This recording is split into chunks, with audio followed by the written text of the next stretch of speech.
Hi, it's Christian here and welcome to another fly tying tutorial. Today I'm gonna tie this one. This is really not fly tying art or anything, but it's just my absolute best winter fly. It's winter is upon us, and this one is really good. And many years ago I fished with nothing else than this one because it's really a fish finder. The colors and the movement of these silly legs is just a good fly. Really winter fly. So and I've made this video 3 years ago, so this is a remake of my absolute best fly in the box. I could fish with this one only if it was up to me, but yeah, it's a bit boring to tie this one over and over and over, which I did once upon a time, but things have evolved, and yeah, now I'm tying other things as well, but this one is one you really want in your box. Really easy to tie, very few materials, and a really good fly for fishing. Thread is the ordinary pink, this is veevus thread. Some silly legs in the, these are called silver hot pink. And some cactus chenille in 15mm fluorescent pink. And the hook is the Ahrex size 6 Krogh Gammarus. And some, could just use some ordinary black bead chain eyes, but these I bought these 3mm twin eyes instead. And I'm gonna secure the eyes with some Raidzap UV resin. And that's it. No more materials than that to tie an awesome fly. I can assure you. You should really try this one out. Let's try it.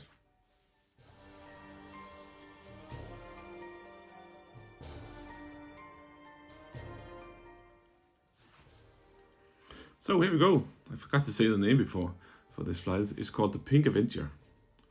I've named it.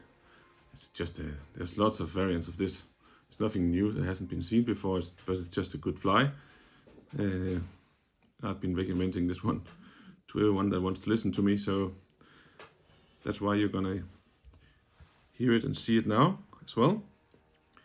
So I'm gonna start by grabbing a hook, Gammarus, Krogh Gammarus in size 6, and I'm gonna use some pink thread here, ordinary pink thread, just giving it a layer here, and I'm gonna start up here in the front. I'm gonna take my rubber legs,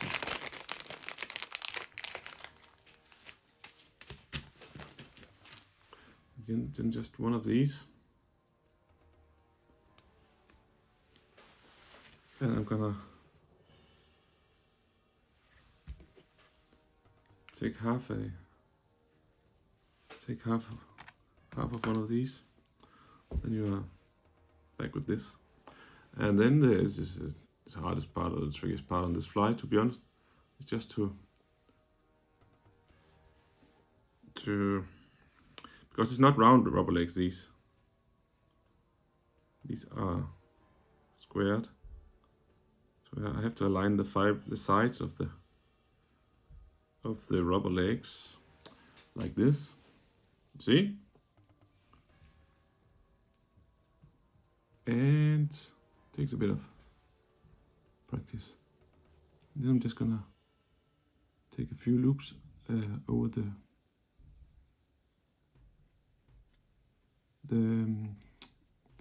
rubber legs before, loose loops or wraps before I tighten it. If you tighten straight away, it's just gonna go whoosh to the side or everywhere, and you don't want that. I'm just gonna tie in this snip here. Then we have a loop like that, you see? I'm gonna leave the loop like that for now.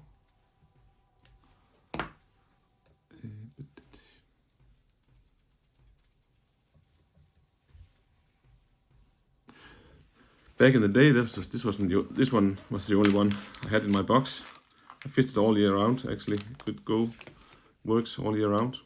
It's not a good if you fly fishing with a spinning rod as a dropper fly. It's not my opinion a good fly for that, with the rubber legs. And I can't guarantee this efficiency if you're using other materials or legs than these.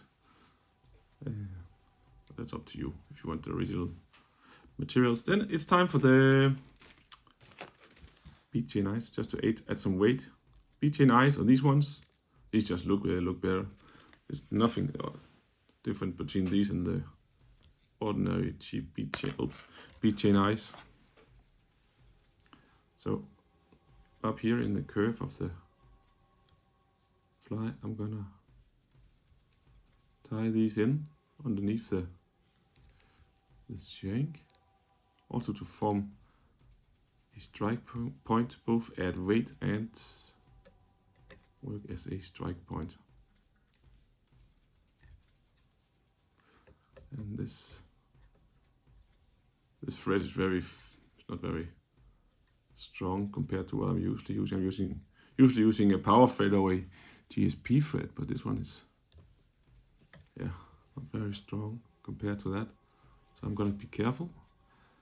And with the eyes attached, I'm gonna make them stay even more with some UV resin, and the thin one here from Raidzap is just good at seeping into the material, making the eyes not go anywhere. And with that done, I'm gonna zap that.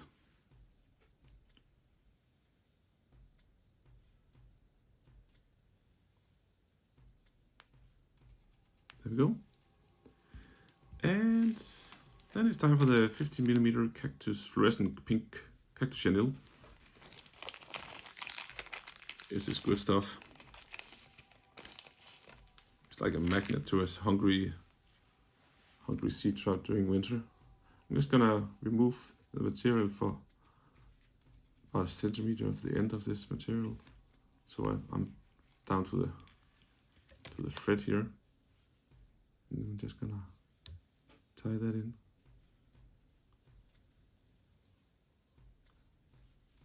And move my bobbin up forward, or this is gonna get covered in cactus chenille. Then I'm gonna cut 10-12 centimeters of my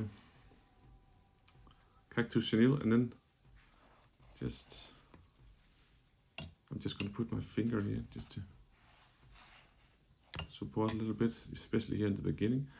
And then from now on, when I move forward with close wraps, I'm just gonna pull back into my materials like this. And when I come up to the eyes, I'm gonna go over and back to form like an 8 turns. And then continue going forward.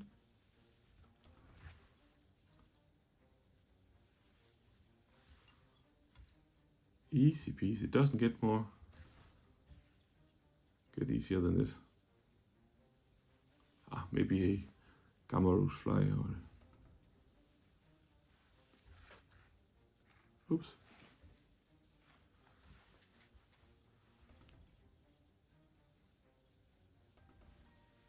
And then when I'm close to the end up here, I can just with my thread tie in my cactus chenille, and I'm almost done already. Jesus.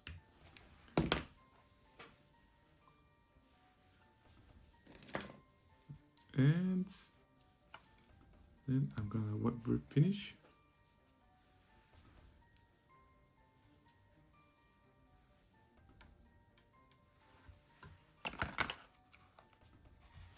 Like that. And for now it looks like a freaking mess, but you want to get it into a cone shape. So I recommend some long scissors. You want to cut it close here in front and longer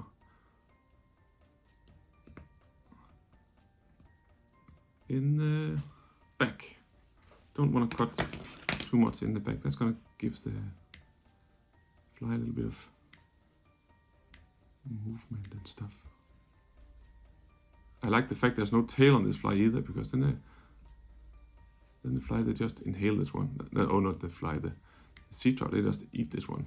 They don't go and just nibble and take small bites of it, making them hard to hook.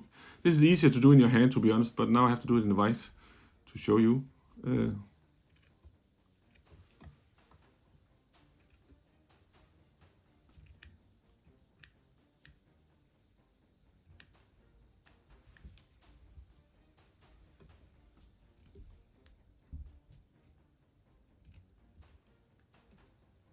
As you can see, there's.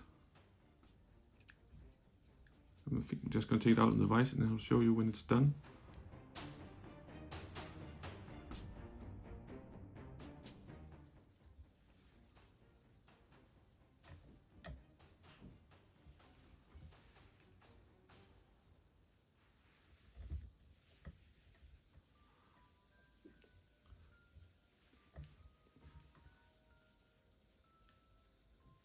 See, there you go. Now I got a